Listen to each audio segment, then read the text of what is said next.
hope everyone was able to catch their breath after the Daytona race. What an intense race it was, with all kinds of twists and turns. In the end, a familiar face ended up in victory lane. Hello everyone, welcome to Around the Turn. Ryan Blaney and Alex Bowman would lead the field to the green flag. Bowman, setting on the bubble, would need a good run, if not a win, to secure a spot in the postseason. Coming off turn 4, trouble between bubble driver Tyler Reddick and Todd Gilliland. Reddick hits the inside wall, causing major damage. Off of turn 4, heading into the front stretch would be the trouble spot for the race. The big one happens when Bubba Wallace, Joey Logano, and Kyle Busch would make contact. This collected Alex Bowman fighting for that final playoff spot, as well as playoff contender Austin Cindric. Noah Gragson, Ricky Stenhouse, Zane Smith also collected in the accident. Joey Logano leading the field when he gets loose and spins out, leading the race, and he would get stuck in the grass, ending his event for the night. Last lap, Ryan Blaney, Cole Custer, Justin Haley, and Daniel Suarez battling 4 wide. Coming to the finish line, and Ryan Blaney holds on to win the Coke Zero 400. Here's what race winner Ryan Blaney had to say. It's definitely a little bit not as traditional way we like to run them. We like to lead laps and things like that, and just couldn't really get there to the end, but got there when it mattered. So it's cool to win here again. I won here a few years ago, and nice to be back. The NASCAR Craftsman Truck Series will welcome the Ram brand with its anchor team coming from Colleague Racing.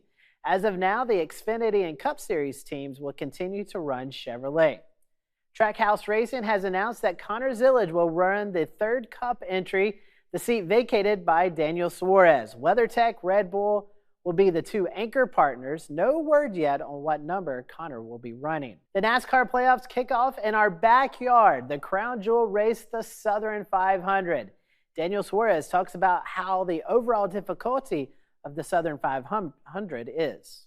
Especially the Southern 500 is one of the most difficult races of the year because it's a very long race in a very, very tricky racetrack. And there's just a lot of factors, you know, the tires, how close you are to a wall, the pit crew, entry of pit road on the green, exit. Like everything about Darlington is difficult. There is no one thing that is easy. Even running pit road, you know, like it's difficult because you have to change the speeds, the first part of the pit road versus the second part of pit road. So there is no one easy thing. Michael McDowell also talking about how the choose cone for restarts is vital on restarts at Darlington. It is important for this track because, you know, you see the lanes that are dominant and preferred for the launch, and then also once you get down into turn 1. And so, you know, there's a handful of tracks where the choose is super important, this being one of them. And the NASCAR Craftsman Truck Series also starts their playoff hunt at Darlington on Saturday. Here's what Chandler Smith had to say about racing at Darlington. Darlington's definitely one of the tougher tracks that the Truck Series go to, specifically because it's worn out, it's got low grip, and it does pay dividends to run the fence there. But there's a silver lining to that is we do not run composite bodies. So you get into the fence trying to get that extra little bit, a half a tenth to a tenth a lap. That can end your day right there. Tune in to Around the Turn on the WBTW Plus app for an extended edition of Around the Turn as we approach the Southern 500 weekend. Thanks for watching, and we'll see you back next week.